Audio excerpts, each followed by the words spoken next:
Hi,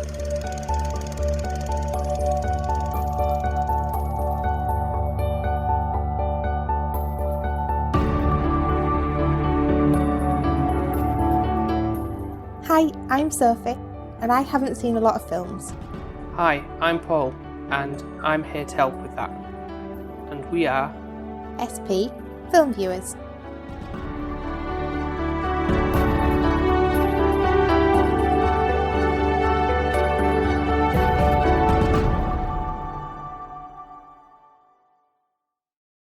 So now that anime is actually done, going back into regularly scheduled programming. Yep. Sign off with our film that you're seeing for the first time, and give you a sort of small pile of things to look through on the shelf that I thought might be of interest. Some things that were still like, maybe keeps cropping up, but I didn't pick them.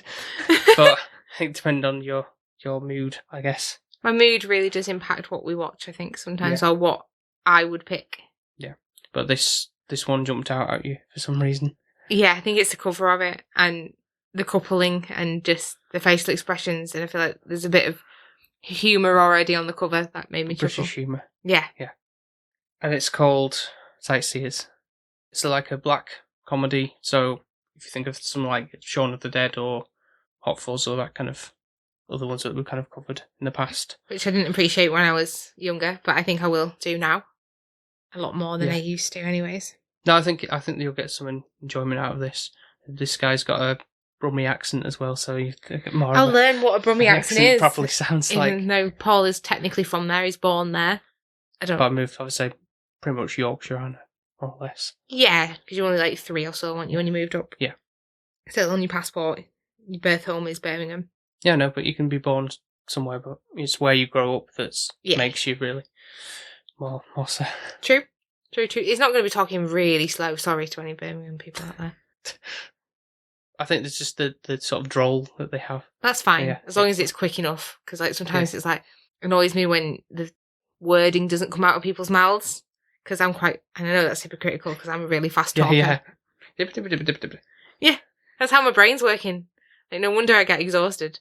Bless you. Right, a very brief synopsis that IMDb reads is as follows.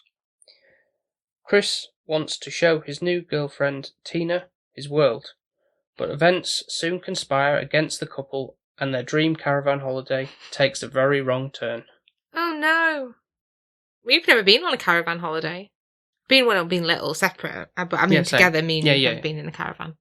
No, why? Is that something you're itching to do? No, I don't think so. Unless we really needed a holiday. It depends. It's just the beds in the caravan, I think, are just too small. Yeah, there's been a sort of joke about that anyway, so. Okay. Yeah. So, yeah, no, it should be a laugh. Yeah. Hope you enjoy the humour. I think I need a bit of humour today, so I think it'll be good. Yeah. There's a tad bit of violence as well. Yeah, I can tell on the back already. I've seen some blood. Yeah, okay. Just so we know what you're getting in for. Yeah. Right. Okay, let's put it on. See what you think. Yeah.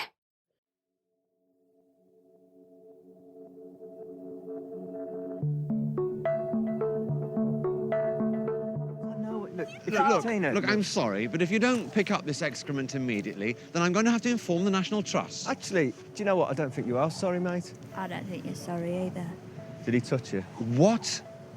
No, wasn't concentrating. Have a think. Can you remember everything? Yes, he did touch me. Oh, this is preposterous. What else did he do? Details. Tried to put Poppy's balls in his mouth.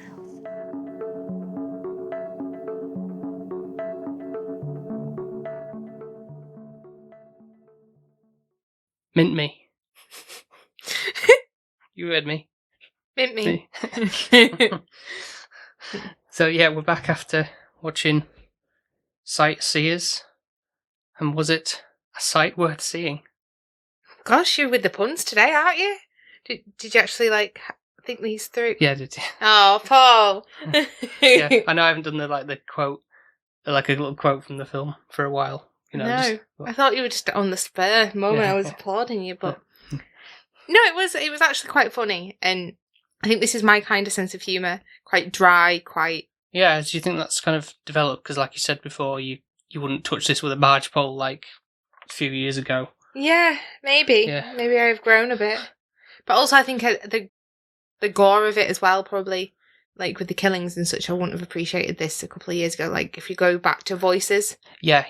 I feel like this is sort of, in a way, similar to how that goes about. I suppose obviously more British than in Kind of, but yeah, also something akin to that. they're doing it together, so it's not like he's just killing every girl that he fancies. I think that's the difference. These two are kind of coupling up, and in the end, yes, I guess, somewhat. It's kind of like I haven't seen it, but I know of Bonnie and Clyde. You know, the two on the run type of thing, like criminals on the road together. So it's kind of like that kind of I guess. British version of But that. she wasn't a killer until she met him. Oh, well, what we assume. Yeah. Obviously, she killed Poppy, apparently, but that wasn't really her fault. No, And I think that's a bit... And who's Poppy? Sorry. Poppy's the dog. Yeah. Her mum's dog. Yeah. And she killed her, apparently, by throwing her toy, and the dog was impaled by knitting needles. Yeah, but you kind of like a shock reaction when that happened. I think it's just because I didn't realise that would kill I a think dog. it's obviously, I think it's, you don't really see it, but it's kind of like a silly implication that would, wouldn't may not realistically happen, but it's just the way it's Bloody edited. up, not. Yeah, it's sort of a Imagine. shock value of it that kind of caught you off guard, didn't it? Yeah, Yeah. and I think, like, for example, your mum, like, she knits all the time. So, like, we've got George. Do we have to, like... Well, obviously George can't jump that much now, Yeah. bless him, but in his younger years... No, I think that's a bit, extreme level of it, but... But I think the mum kind of resents Tina yeah. for it, and is a bit like, I only had one friend, and that was Poppy, and now I have nobody, and you're not my friend, you're just a family member or relative or whatever. Mhm. And that's quite a weird way of looking at it. Is that because of your relationship with your mum? I think so. Like, mum is my friend. Yeah. Why do you just see your family as relatives?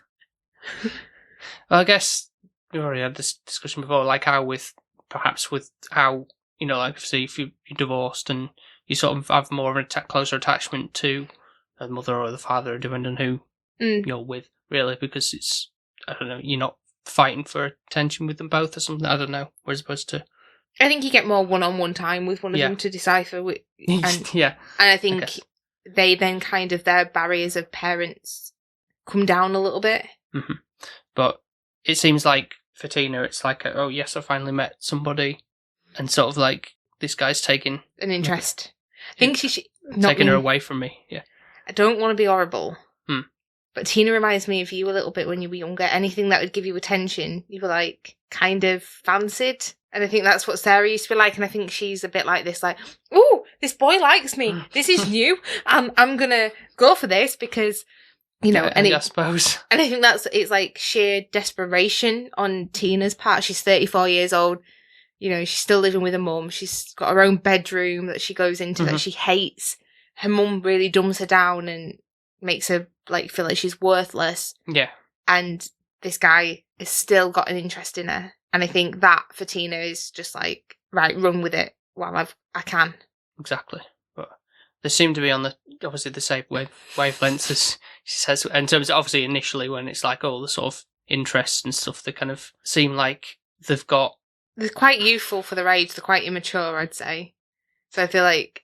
No, I don't mean that. I mean like in terms of what they like doing, the kind of like things that like older people would normally like. Oh, you mean like going to tram museum and that's kind of like... Pencil museum. Yeah, or stuff that most people might find a bit boring.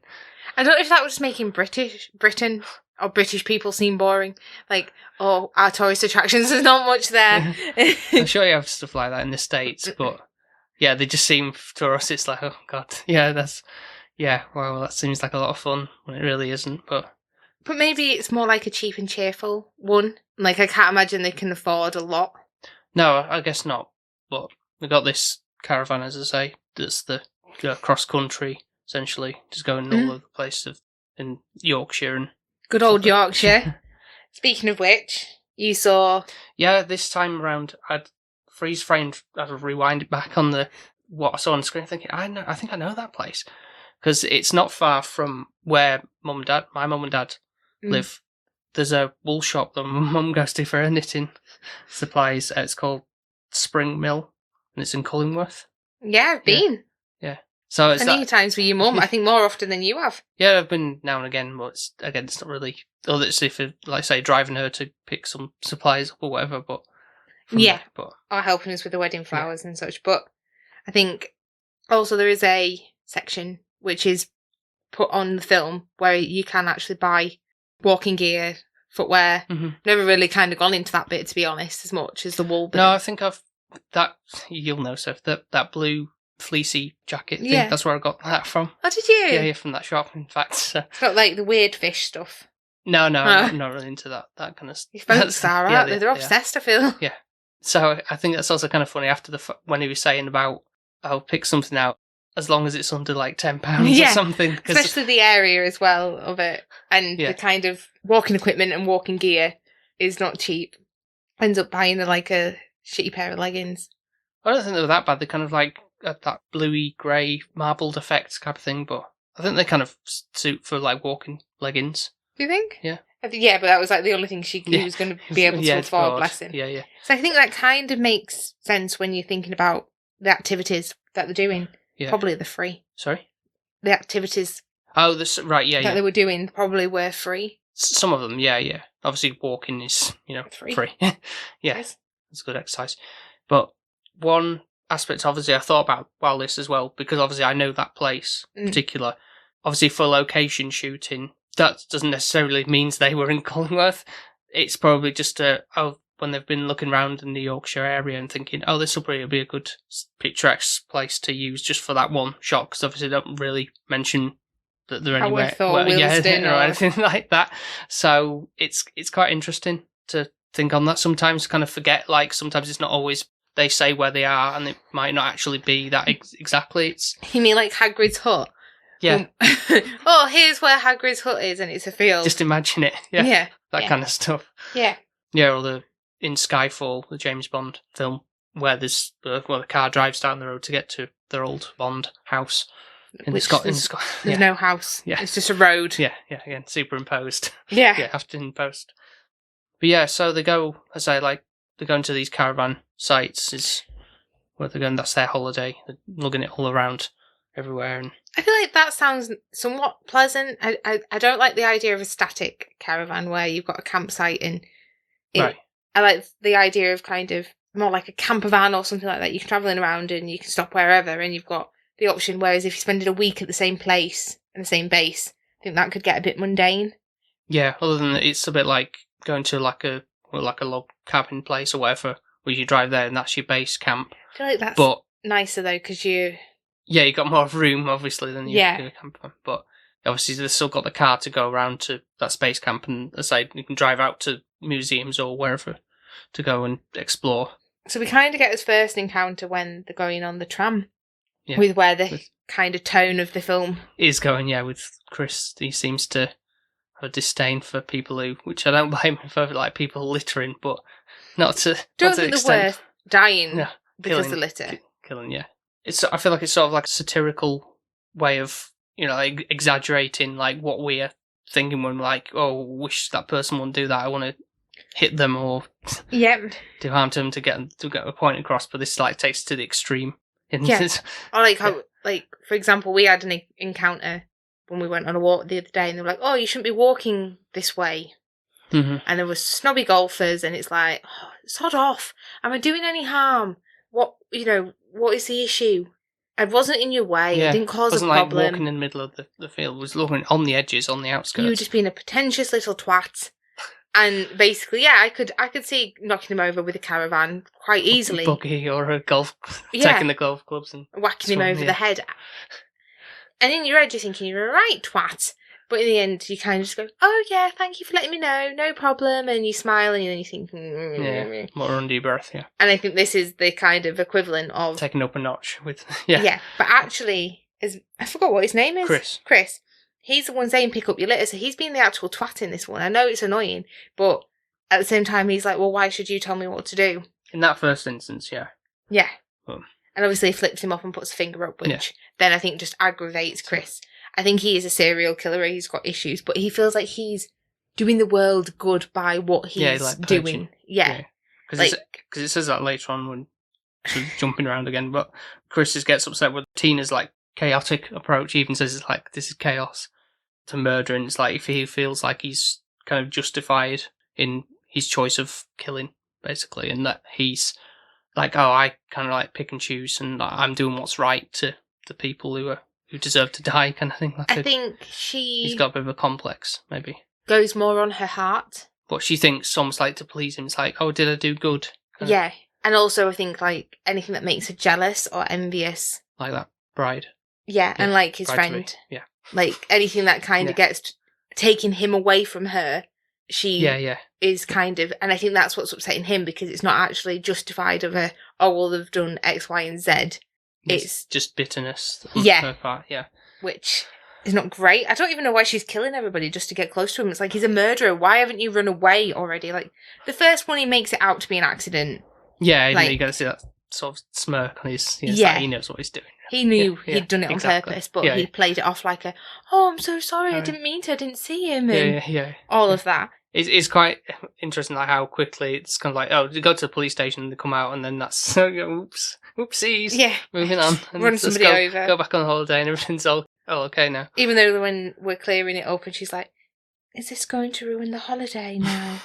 She says that a lot, like, is this... What do you think of her like tone of voice? Because it's not. I don't think she's from like Birmingham, but it's Coventry. The actress is. So that's it. They're still in West Midlands, which is Birmingham area, but it's kind of like a subsection within that. So it's not far off. But that's the sort of. She sounds like your mum a little.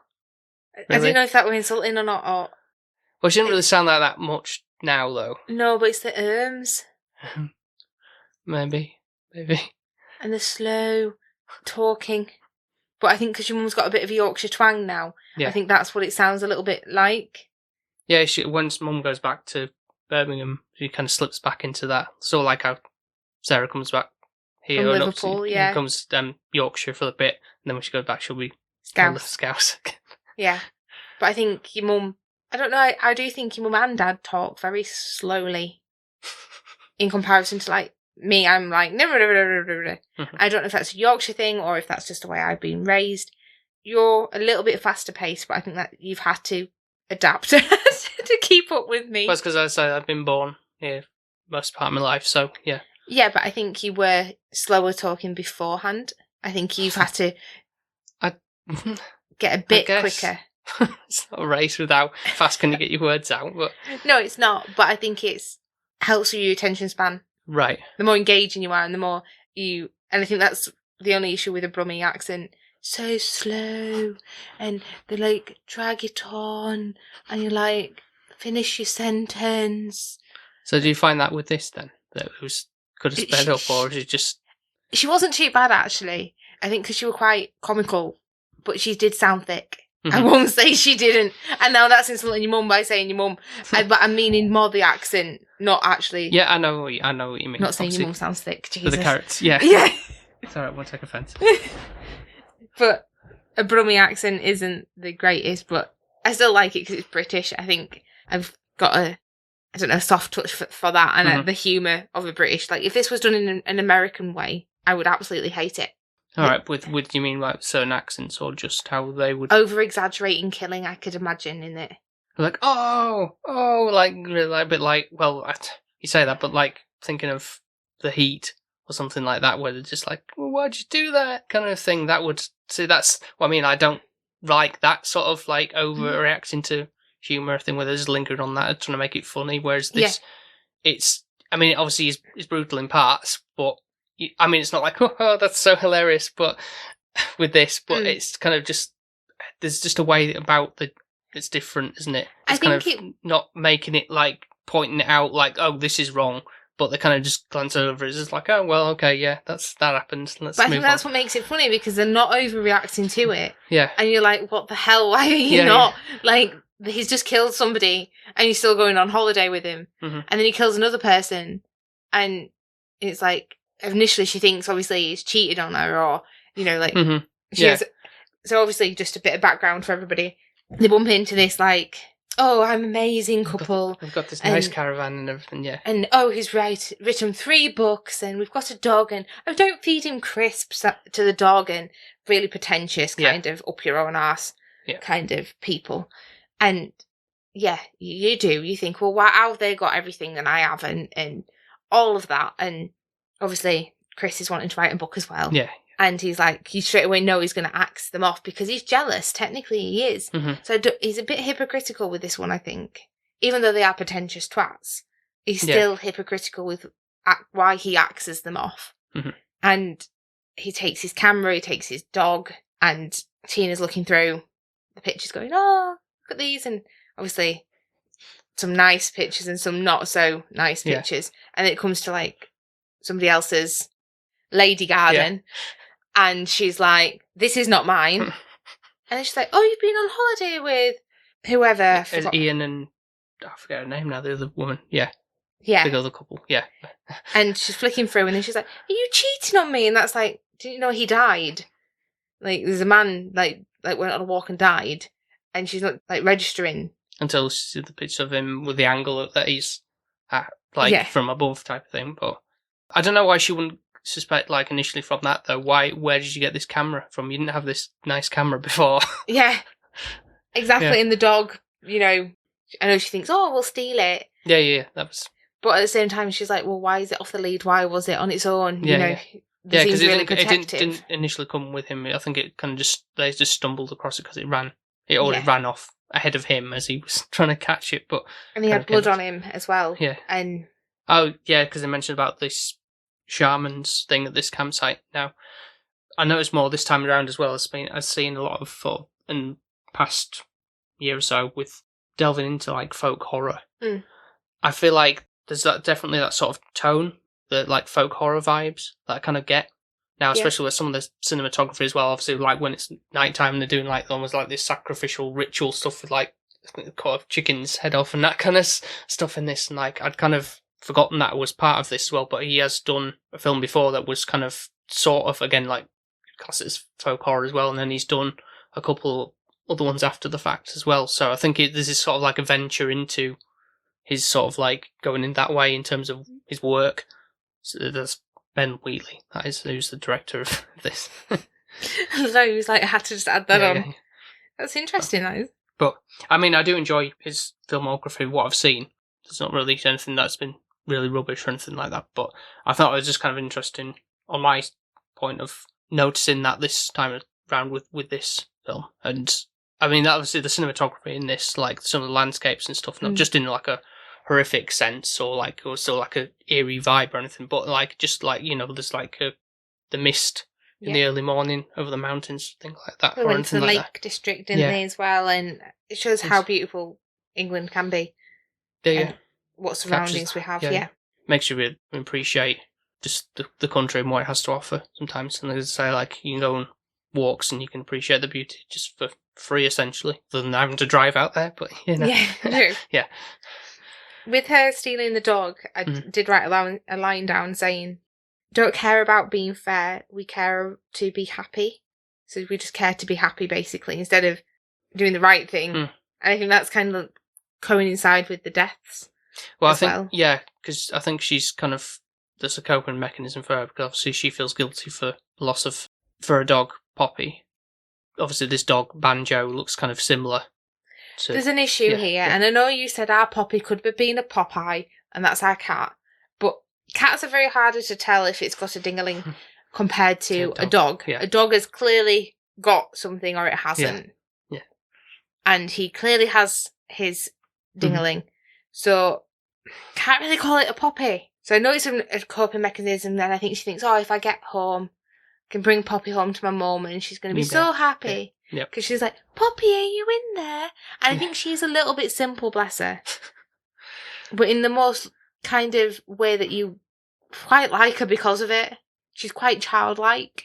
Yeah, and that's why she goes along with what Chris is doing. She doesn't see a real problem with that. She's just so blindsided by this guy likes me for who I am, so I'm just going to roll with it no matter what is going on. Yeah, and like she sees, oh, well, he's killing people, so we have another victim of Chris's when it's picking up the dog poo for Banjo. Mm-hmm. And she's like, I don't have any poo bags. And basically he's like, well, pick it up with your I'm hands. going to report you to the authorities. And yeah. He is another... Again, someone you just... It's almost like purposely like, toffee-nosed kind of person. You just want, just shut up. Yeah. I think these... And you kind of, you get it and you think, yeah, everybody thinks, oh, well, I wish I could whack you with a stick and you'd be gone kind of thing. But I think Chris's way of wanting to kill people, he feels like it's a justified situation and he's thought it through. So like, for example, he did whack him over the head, but then he pulled his pants down and stuff so it looked like a sexual assault. Yeah.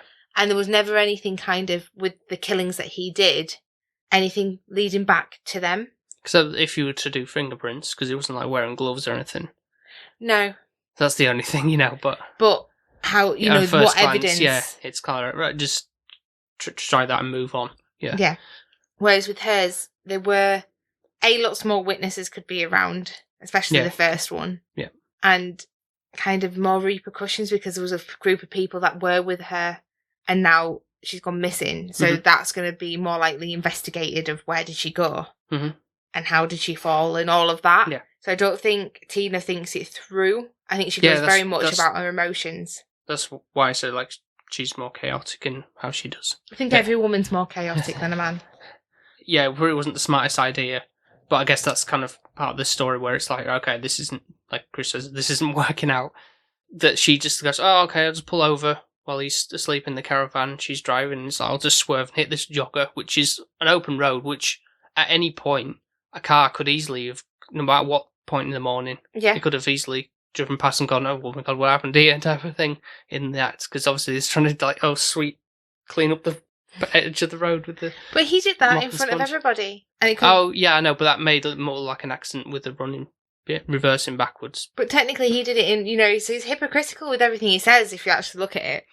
But she's just trying to do it to please him, thinking that's what he wants. But he doesn't really want her being the murderer. He kind of wanted her to just be the, awful as it may sound, innocent woman that just put up and... Yeah, just woman by my side, really. Yeah. Yeah.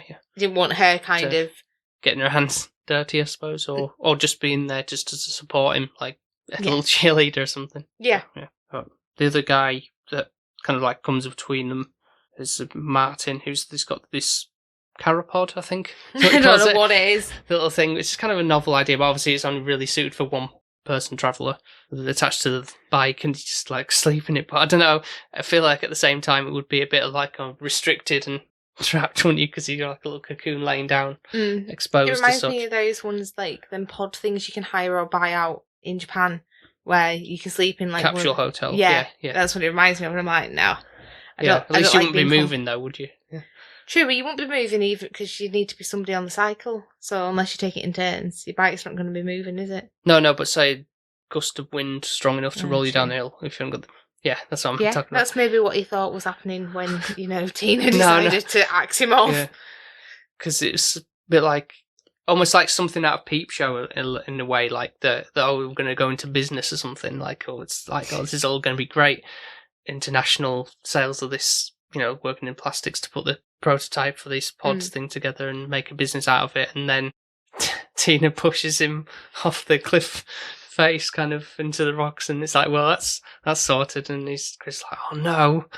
I liked him. Why did you kill him? Yeah. And he's like, shouts down as if like he's going to be okay.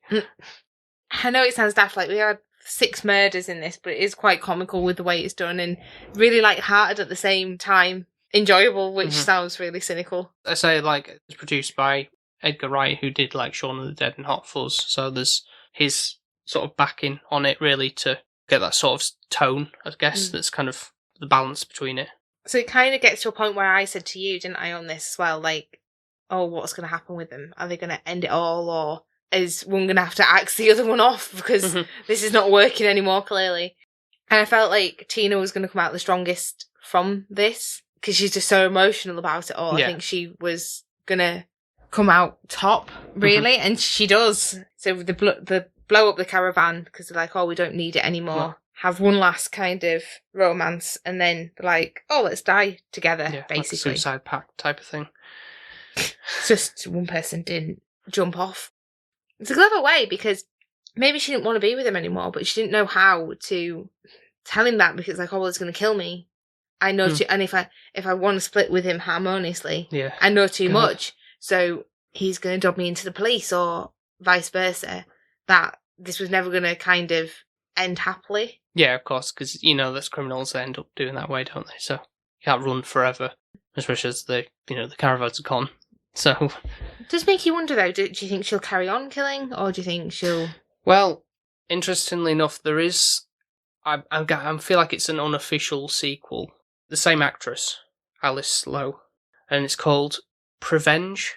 So she's pregnant, but it's like a baby inside is like telling her, obviously, like almost like a voices in her head to sort of like be on a killing spree. Is it his baby? Is it Chris's? That's why I say it's unofficial. I can't remember if she's called Tina in that or not. Right. Or anything like that. It just happens to be, I'd have to actually look that up. Let me see. No, looking it up, she's goes by a different name, Ruth. But then she might have changed the name, who knows? But like I say, it's kind of like an unofficial sequel that could be, because it's, again, she's playing someone who's a bit psycho killery. But now she's pregnant, and obviously that may have been from, obviously the many times that they did it, so it could have happened easily. Yeah. Yeah. But you said about was that viaduct again near where Mum and Dad lived, but I looked it up and it's somewhere in North Yorkshire called Ribblehead Viaduct. So I mean, there's plenty of viaducts over in the UK. So just thought it might have been convenient because they're in Willesden or like Cullingworth. It's not far, is it? Yeah, no, could have done, but instead have to drive all the way to North Yorkshire. There was Mother Shibden's Cave as well that we saw. Mm-hmm. Never been. No, it's not far. I don't think either. What other land locations? Obviously, there was Lake District. We've been there. There was Fountains Abbey. Yeah. Not Bolton Abbey. I think I've been to Fountains Abbey either. Been at Bolton Abbey. Lots of pretty places to go. Mm-hmm. But I would say the abbeys like that, though, like for parking, because they're like National Trust thing, they're expensive. So yeah, and that's the only problem. The more people in a car, the more beneficial it is. Yeah, it's like pocket. Because I feel like you pay for the car, not the people. It's more the privilege of being on that site, really. So yeah, so like you're hiring out the land to get like 5 people in your car crammed, and then it's worthwhile. Yeah. I guess like a taxi. Yeah. Obviously, like their outfit. Obviously, he's got that red jacket. Don't need to be worried. No, I'm not. He's got a purple coat. Yeah, she has. No. You haven't got a purple coat. No, I've got a pink one. I'm not a killer, Paul. No, I think it just definitely was British. It just looked like they were like normal people. Yeah, unsuspecting, but obviously the undertone of like, it's not. It's grim up north. And rain, and it showed all the British weather. Even hail at one point, yeah. Yeah. Anything more to bring up? Don't think so. The only other thing I've got to say, which kind of thinking on it, was it's a very different caravan holiday themed, let's say, film, or it was a TV series actually, looking it up, but something else Mum and Dad used to watch and they can test for as being kind of funny in that kind of British way. There's this, it's a BBC television series, or was put all together to make a film, was called Nuts in May. Not heard of that. No. If you said that to Mum and Dad, they know what you're talking about. But it's again these kind of like people who want like this idyllic caravan holiday, but they're getting bothered by the like people at the campsite, the riffraff essentially, and it's like they're kind of like hoity-toity a little bit about things. But there's the female character in it who's a bit like very childlike, but not in like a killeristic way. There's none of that going on. It's just more like more typical like, oh, we want to have a good time type of thing. But might have to give it a go. Yeah, so if speak to them next time and see if they've got it, because I think it's one of those things that's kind of like obscure and hard to find. So it's not like now on BBC iPlayer or anything like that. No, I don't think so. No, because it's like from 1976.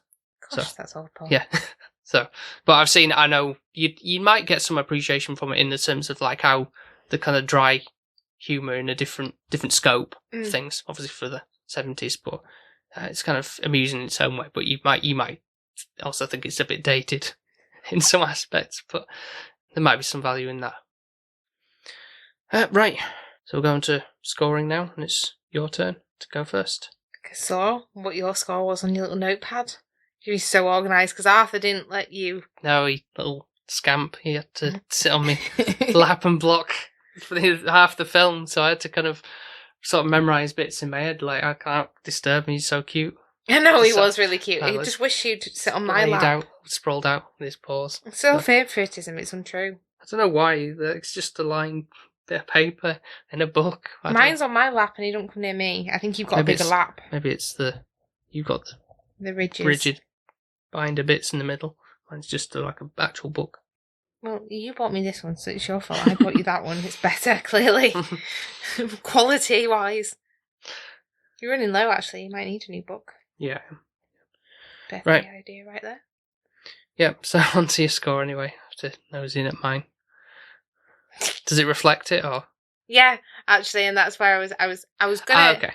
consider a little bit higher, but I thought, oh, is that a bit too generous? And I'd be like, oh, but Sophie, you always give like a middle for divil average score, like, you know, and it's just like, is that? Well, at the end of it, it's down to whether you found enjoyment enough to give it high praise or not. Or I don't do you think feel it's an 8 worthy, but I don't think it's a 7. I think your score is right, which is a 7.5. yeah. So we're both the same. Yeah, I do agree. Because I was thinking, oh, 8, and then I was like, because I did enjoy it, and that's the humour aspect. But maybe I'm being over grateful because it wasn't completely ridiculous, if that makes sense. And it made me laugh, so I'm like, oh, I should score it higher. But then there's other films out there that are, you know, better and worthy of an 8. No, I get you. Yeah. And I think that's my struggle. I would definitely watch this again, so that's good. Yeah. It was enjoyable. I think now going back to it and looking at like anything that early days you introduced me with, Simon Pegg, I think I'd probably appreciate them a lot more than when I used to. Yeah. No, I get you. Yeah. So 7.5, really light-hearted, even though it's to do with murdering, and just a bit of a laugh at the same time as. Yeah, it kind of just flies by, doesn't it? Really. Yeah. Yeah. It's easy breezy. Kind of gives you a shock. You don't really expect how it's gonna fully end, which is good. You don't like anticipate the full film of how it's going to pan out. Like, you don't expect Tina to be joining him in murdering him. You expect her to run a mile, but she doesn't, and it's just a good dark comedy. No, absolutely. Yeah, I echo pretty much all of what you just said there. Really. So, is there any point in doing these podcasts anymore? Are we on the same page now? No, we've had varied ones, haven't we? So we have. Well, let's see. Don't want to sack it in yet. Still got legs. Still got wind. Yeah, I agree. Still want to talk to me for an hour? Is that what you mean about a film?